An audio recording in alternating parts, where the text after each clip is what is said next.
Hi everyone! Let's dive into the story of the Perth Motorplex, previously known as the Kwinana Motorplex. This spot has become a legendary place for motorsport over the last 25 years, filled with its fair share of drama and achievements. So, picture this, it's the turn of the millennium, and fans of motorsports in Western Australia are saying goodbye to two beloved venues, Claremont, which dates back to 1927, and the cherished Ravenswood Raceway. Suddenly, the future of racing in Perth seemed pretty uncertain. But out of this uncertainty, the idea for a top-notch facility began to take shape, and that's how the Perth Motorplex was born. Now, the Perth Motorplex didn't come into existence without its share of drama. It was developed amidst a whirlwind of political negotiations, construction issues, and heated discussions about location. The site was chosen for its ample space and closeness to the city and industry, but not everyone was thrilled about it. Longtime supporters of Claremont and Ravenswood were upset about losing their favorite tracks, leading to a wave of nostalgia for the past.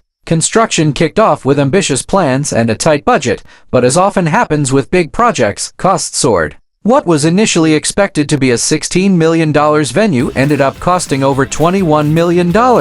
Critics pointed fingers at the government for rushing approvals and not properly consulting with local businesses and residents. There were worries about putting a recreational facility so near heavy industry, with some arguing that the area needed industrial land instead of a motorsport venue. Despite these challenges, the Motorplex opened its doors in December 2000, marking the start of a new chapter in Western Australia's motorsport scene. From the very first night, the venue showcased its potential as a motorsport hub. Fans turned out for early events, which, despite some initial hiccups like power outages and logistical issues, highlighted the venue's unique features: drag racing, speedway, and burnout pads all in one place. The first big event brought in racing legends like Trevor Green in sprint cars and welcomed American racing stars like Donnie Schatz, who triumphed in the first USA VSWA Sprint Car Speed Week. Anniversaries were always a big deal, and in 2024, the Motorplex celebrated its 25th season with one of its busiest and most exciting lineups ever. This was capped off by the record-breaking High Limit International event, a three-night festival that attracted over 27,000 fans and featured international racing stars, with prize money that was a game-changer for Australian motorsport. Local events, like Motivation, have also grown into some of the largest car festivals in the nation.